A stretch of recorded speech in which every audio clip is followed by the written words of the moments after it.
The Atlanta Falcons have another quarterback. Yes, it is Tua Tagovailoa on a 1-year league minimum deal. I'll ask you a simple question, Hayden. What should we make of the quarterback room of Tua Tagovailoa and Michael Penix for Kevin Stefanski in 2026? I think Kevin Stefanski is bringing Tua in to legitimately compete with Michael Penix. The entire offseason, Kevin Stefanski's had opportunities to get up on the podium and say, Michael Penix is our guy. He's chosen not to do that. He's already said he's not going to call a starter out in February at the moment, and in comes Tua on a $1 million deal. I think Penix and Tua are totally different quarterbacks, aside that they both throw the ball with their left hand.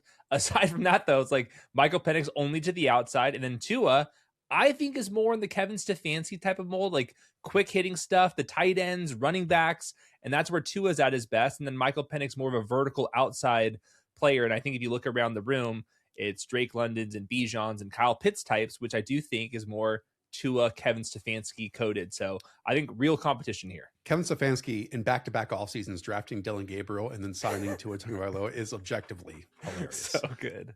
On one note, Tua's career has ended with the Miami Dolphins. The Dolphins are, an NFL record $99.2 million in dead cap. Whew. That's nuts.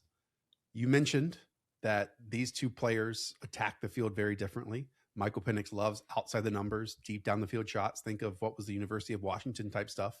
Tua, timing based, crossers, hit your locations, your landmarks. That's where we're going to throw it. I would add that both on elongated all script plays are basically zeros. Both come with heavy injury tasks on top of it. Like Michael Penix, both of his legs at this point, including the ACL that just happened. Tua, head injuries, back injuries. But what always stands out to me, and Falcons fans hated when we talked about this after the NFL Combine, when they asked him point blank, is Michael Penix your guy for 2026? Kevin Stefanski was non-committal for it. And what this brings me to, Hayden, is let's say Tua starts for the opening week of the season, has a really poor performance.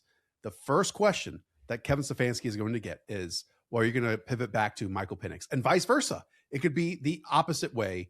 And that just leads to, I think, a weirdness, an uncomfortability that Kevin Stefanski is just going to have to operate in 2026 now. Yeah, my initial thought was like 4.5 games for Tua as starter. Like that's kind of like the range I'm thinking of. Is that about what you were thinking? Like week 1, week 4, kind of in that range? I do feel like if Michael Penix goes through an offseason program, that he is still the better quarterback at this point. I understand he has his limitations, that the ball gets away from him, that he just does not target the middle of the field as much as possible, like other top starters in the NFL. And yes, that timing, that rhythm, that stick your foot in the dirt and like hitting it on time throws is what Kevin Stefanski's, offense lives by. But if you just put one next to the other, I personally would rather have Michael Penix as my starting quarterback. I agree. I went back and watched Tua, and it's just the same thing. He does not have the mobility and the arm strength anymore. I think if you just looked at his out routes and his deep passes from this last year versus when he was in the prime, like at Alabama and early on as a Dolphin, it's just kind of disintegrated. And this was a pretty eye-opening stat to me. He had almost 80 throws of 20-plus air yards last year. 11% of them were intercepted. The league average is at 6%. I mean, if the ball is going to the other team 10% of the time on downfield passes, something is really, really wrong. And last year, Tua was 26th in EPA per play, 27th in success rate. That's way, way, way lower than it was previously. And that's with, I think, a really good play caller in Mike McDaniel. The offensive line was actually playing decent ball. You had a little bit of Tyreek Hill. You had Jalen Waddle there. So not ideal circumstances, but like enough to grade Tua. And Tua right now, I think, is a backup quarterback. Don't have huge high expectations for Michael Penix either. I just think that this one, we might see both of them this year. For 2 straight seasons now, Tua has had more turnover-worthy plays than big-time throws charted by PFF.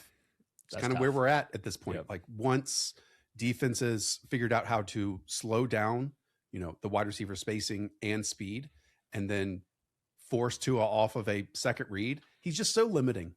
He's so limiting in how he plays the position, and that's different than I think the erratic nature that Michael Penix. And again, Penix just isn't healthy right now. Maybe this is less of a conversation than we're making it out to be, but you and I do our best to read between the lines, make these decisions and see what goes behind some of these choices.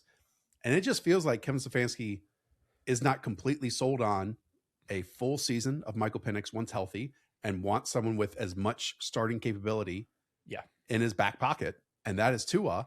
And then you go and look at what Dylan Gabriel did on the field last year, and Kevin Stefanski wanted to play him over someone like Shedeur Sanders and drafted above him.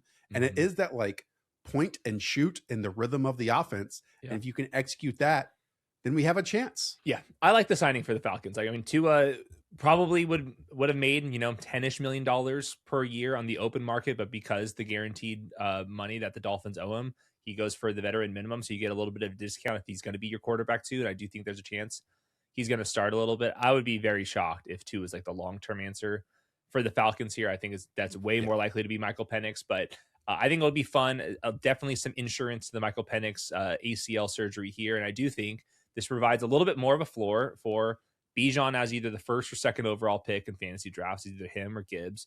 And then Drake London's always been, kind of a second round pick for us over on Underdog Fantasy.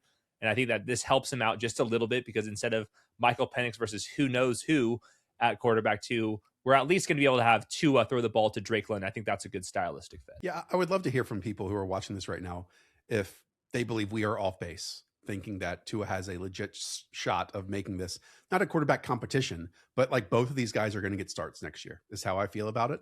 And I understand wanting to win games and needing to put yourself in a position where you have actual starting capable players out there on the field. I just could not imagine putting yourself in a situation where you're just going to be asked after a single poor performance and every single poor performance if you're going to switch quarterbacks like that. That's a tough world to live in if you're a head coach. Okay, the Atlanta Falcons offense right now. We've talked about Drake London, like you said, Bijan Robinson. They already cut Darnell Mooney, and then they've brought in already Jahan Dotson and Olamide Zaccheaus. So there's your 3 wide receivers along with Kyle Pitts at tight end. Just your hopes in general here with Atlanta. I mean, the ball is going to keep getting peppered to Drake London and Bijan Robinson and Kyle Pitts, I guess, is up there. Those other guys aren't going to matter at all. Like Olamide Zaccheaus and Jahan Dotson, I mean, we got to get real here. Yeah, it's just going to be centered around those other guys. And just a reminder, this team does not have a first-round pick that was shipped off. What happened? James Pierce and Armani Watts. I didn't want to bring up, but yes, James Pierce. This just is all gearing up for the Atlanta Falcons to be in the quarterback sweepstakes in 2027. I agree. Did want to just other note here, just when we're chopping off a bunch of these quarterbacks, the Jets, what the hell are the Jets are going to do? The Cardinals, the Cardinals that came out today. Well, there's a local radio report that they are just going to go into the season with Jacoby Brissett and Gardner Minshew at quarterback. It's a choice. It's a choice. We're missing out on Bajent Mania, Hayden. I mean, I was promised Bajent Mania, and it's not arriving here. Well, they did sign, the Bears signed somebody as a quarterback too. So Case that was Keenum. It was Keenum. I was like, wait, is Bajent going to go to the Jets? Be ready for our Jets video. It could be an all-timer. All right. That's going to do it. We have plenty of these other signings and trade reaction videos here on the channel, plus a mock draft coming up here in a couple days. So be sure to hit that subscribe button, and we'll check you on the next one.